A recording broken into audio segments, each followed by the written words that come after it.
Olá, amigos, olá, amigas.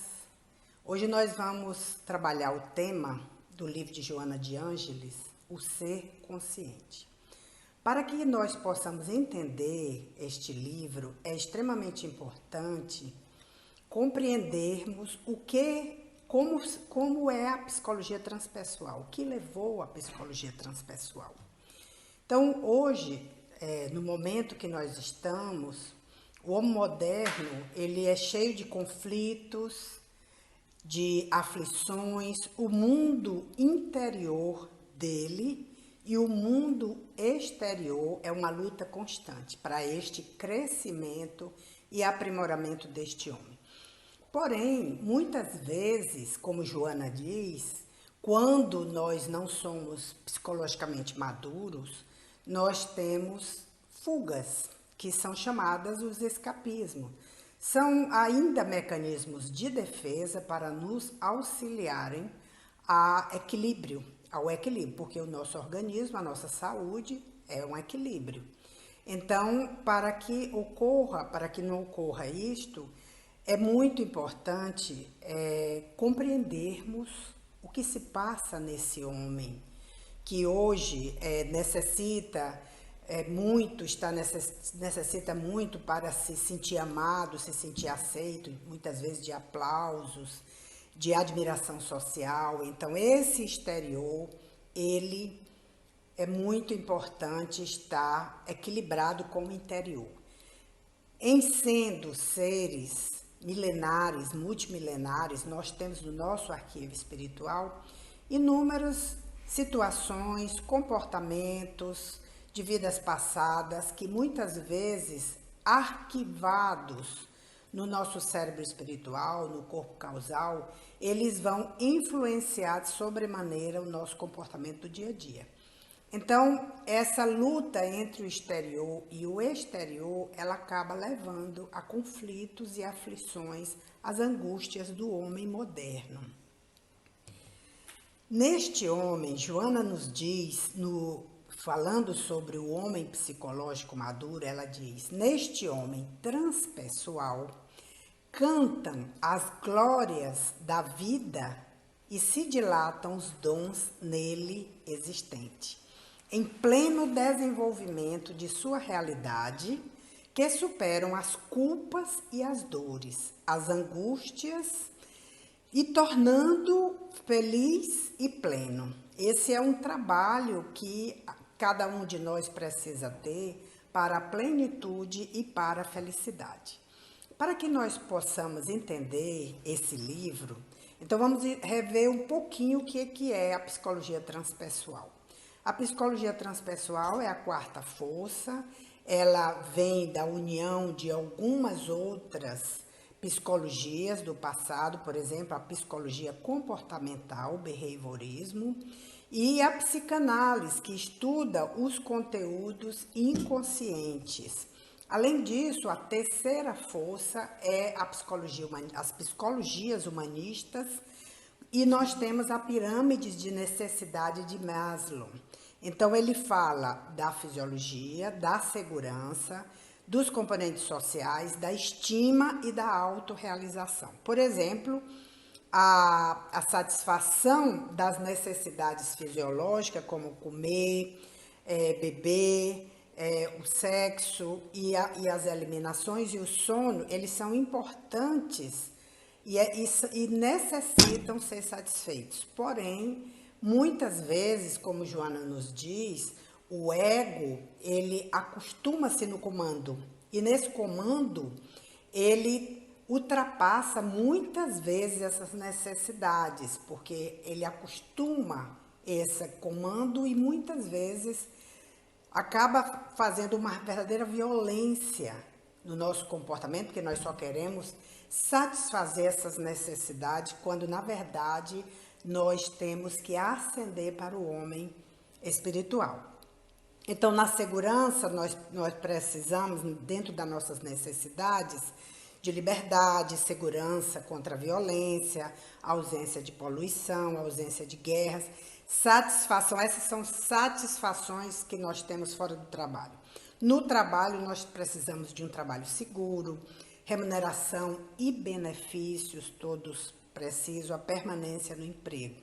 No social, nós precisamos da família, que é o nosso apoio, o núcleo, o ninho que nos agasalha, dos amigos, a rede de amigos, que é extremamente importante, os grupos sociais e a comunidade que vivemos, né? A amizade dos colegas, a interação entre as pessoas, isso nos faz crescer. E o nosso mundo acaba sendo pleno satisfatório quando nós temos satisfeita essa rede social. É o que nós estamos vendo hoje com o isolamento, as pessoas tristes, as pessoas com problemas de ordem mental, porque não satisfazem essas necessidades sociais. No quesito da estima, nós vamos ter a aprovação da família, a aprovação dos amigos, o reconhecimento da comunidade. Tudo isso são equilíbrios para o bem-estar e para a saúde mental da pessoa. A satisfação no trabalho, nós vamos ter o reconhecimento, as responsabilidades, orgulho e reconhecimento e promoções. E a autorrealização, ela contempla a educação, a religião, os passatempos, o crescimento pessoal. E no trabalho, o trabalho desafiante, porque nós precisamos de desafios, de metas. Nosso cérebro, quando ele tem essas metas, esses desafios, ele está sempre ativo, ele se movimenta. Então, nós necessitamos cada vez mais, para a nossa saúde, cada vez mais criar novas redes neurais e fortalecer as que deram certo, para que a gente tenha uma satisfação exatamente nesse quesito de autoestima, de autorrealização. Participação na decisão, cada vez investir no crescimento pessoal, isto é extremamente importante. Então, essa é o que a psicologia humanista, ela trabalha. Então, para que o ser se torne consciente, ele precisa ter conhecimento da própria existência. Quantas vezes, por desconhecimento, a pessoa passa a sua vida inteira sem se questionar, vai colocando os problemas embaixo do tapete, sem procurar saber por quê, o que está acontecendo, qual a causa de suas angústias e seus medos.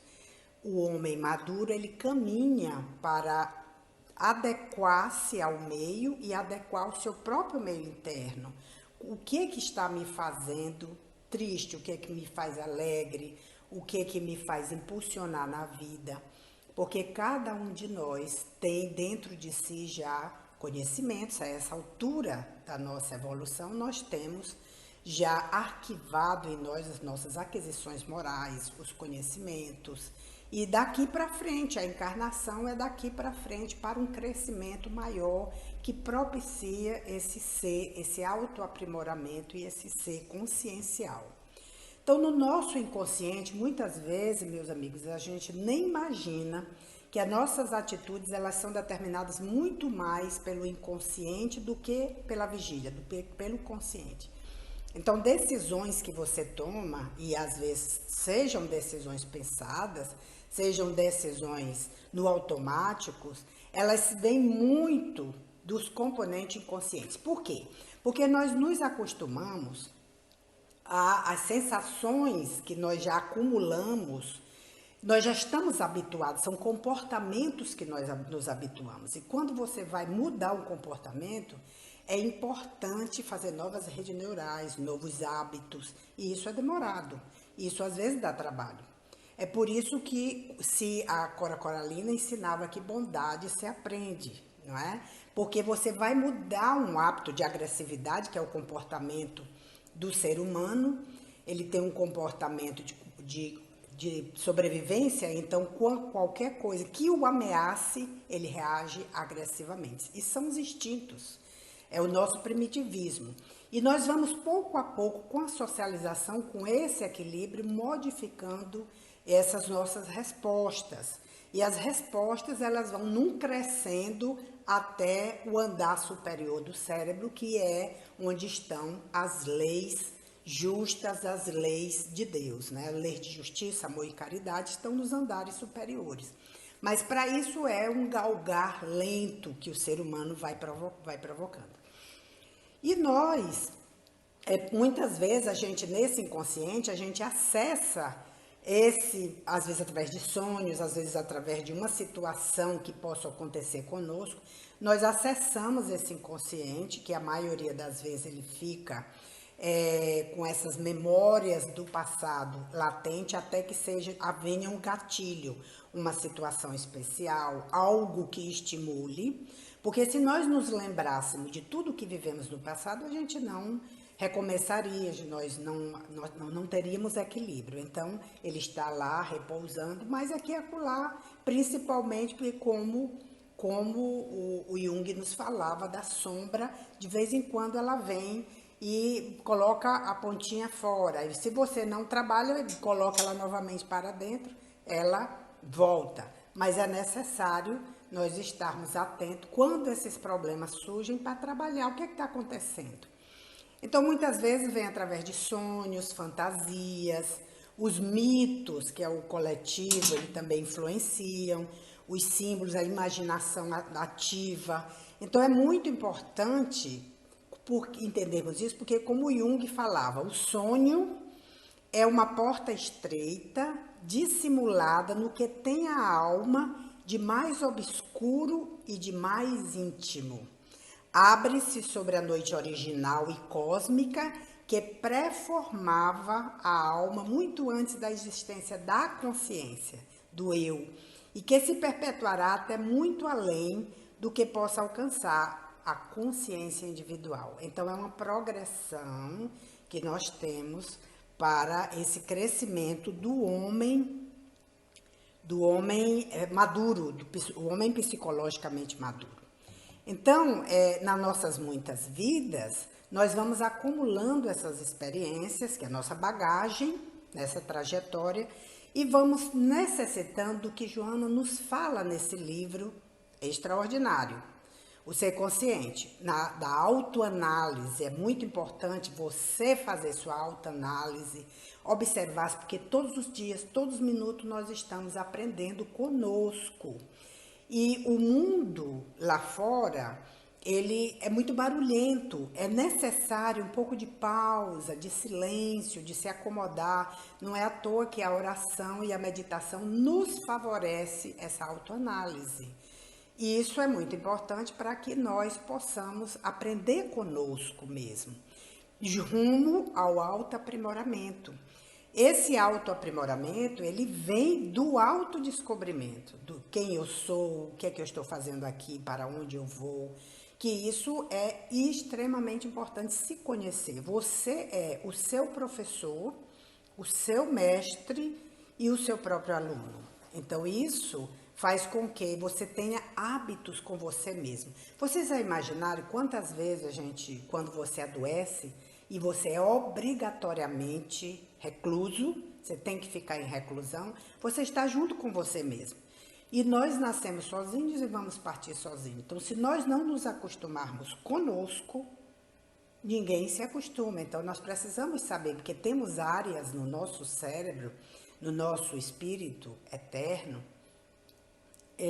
nesse ser consciente, que nós não conhecemos ainda. E aí é onde estão as grandes possibilidades e as nossas potencialidades. O que Leon Denis falava das potencialidades da alma. Mas Joana nos fala muito importante, e preste atenção a essas palavras: não se julgue, não se culpe, não se justifique, não se acuse, apenas descubra-se.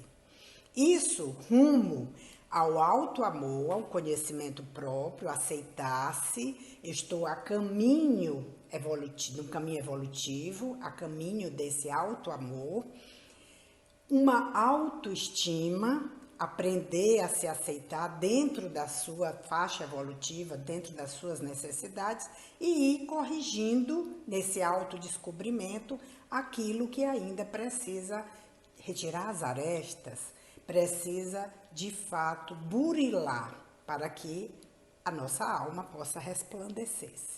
Portanto, a oração, por isso a oração e a meditação, ela vem em nosso encontro para que nós possamos nos aprimorar cada vez mais. Pietro Baldi, no livro A Grande Cinta, ele diz uma coisa muito interessante, também que vem em encontro que Joana fala.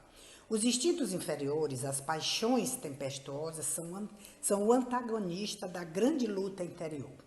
As grandes renúncias, pobreza, castidade, obediência, são os decisivos embates dos quais a animalidade sai desfalecida. Mas que convém lembrar, só poderão ter valor quando se souber ao mesmo reconstruir. Então é muito importante o autodescobrimento, o autoaprimoramento, reconstruir. Substituindo aqueles instintos e paixões por mais altas qualidades, os amores, os domínios e as paixões mais espirituais. De outro modo, o ser perder-se-á no vácuo de uma infrutífera asfixia. E nós terminamos, meus amigos, lembrando o que o nosso querido Chico Xavier dizia. Embora ninguém possa voltar atrás e fazer um novo começo, qualquer um pode começar agora e fazer um novo fim.